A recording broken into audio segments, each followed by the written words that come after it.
Here's a summary of episode 2 of Big Brother. I'll also add some updates from the feeds towards the end, but I'll warn you before I do that in case some of you don't want spoilers. Because Rachel came into the game late and didn't have the opportunity to play HOH, she got 1 week of safety, but the trade-off is that she had to be a have-not, and then she had to choose people to also join the have-not room. Rachel chose Will, who chose Zach, who chose Ava, so those 4 have safety for the week.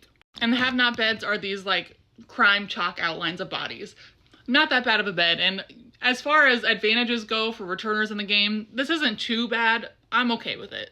We found out more about Zach's $10,000 prize. It's not just $10,000 for him, it's actually a way to buy safety if he needs it. So if after the veto meeting, he is on the block at any point before jury, he can just give the $10,000 to the HOH and he's off the block. They don't get to choose whether or not they take it.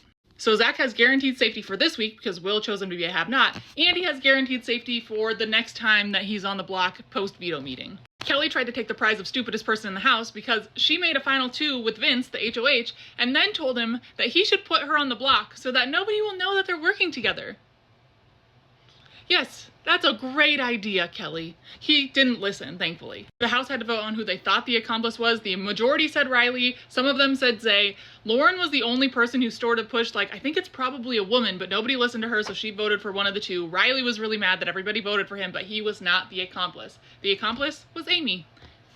The big through line through the episode was Showergate. So Vince in his HOH room said, like, yeah, anybody can use my shower, and Ashley decided to use the shower. Apparently it was a long shower. Some people said it was 2 hours. Some people said it was like 90 minutes. It just kept getting kind of exaggerated. But eventually everybody was like, that's so inconsiderate. Vince didn't even get to take a shower. He's trying to go to bed. And so everybody is just kind of like looking for a reason to put the attention on somebody else. And since Ashley was a little bit inconsiderate with her shower, the attention got put on her. So when Vince was asking everybody who he should put on the block, everybody said Ashley because she's just an easy target at this point and they don't know each other that well. There were 2 people who stood up for her, which were Zach and Amy. Amy had a very tearful way of standing up for her, which made her also a target because she was showing that she was so close to Ashley. Now Ashley, upon finding out about Showergate, did not play it well. She first confronted Catherine and was like, hey, why did you say those things? And then she just kept trying to bug the HOH while he was having meetings with other people instead of just like playing it cool. And I really think that it would have been fine if she had just gone and been like, hey, that was inconsiderate of me. I'm sorry. I'll be more thoughtful about how long I take my showers when I'm in the HOH room. Because it seemed like Vince didn't really care that much. He just needed a scapegoat. So by the end of the episode, Zay, Ashley, and Amy were the ones on the block.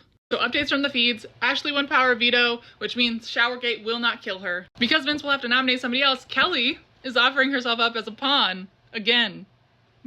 She just really wants to be on the block, I guess. She's gonna get her ass sent home. That's who Rachel's gunning for if he gets her on the block. People are also floating Keanu being on the block. I feel like there was somebody else, but I missed it. Riley has told people that he doesn't care about winning the game. He doesn't want to talk game at all. He just wants to have fun in the house, and this is just an opportunity. Riley, you can leave my fucking TV screen. We didn't like you anyway. Sounds like Rachel is playing the social game really well and being like a therapist buddy to everybody. It also sounds like Zach has been doing pretty good and not being the bro-y person that we thought he might be. And that Kelly has been rubbing a lot of people the wrong way, which is terrible since she keeps offering herself on the block while her friend is the HOH. So we'll see how this week ends up.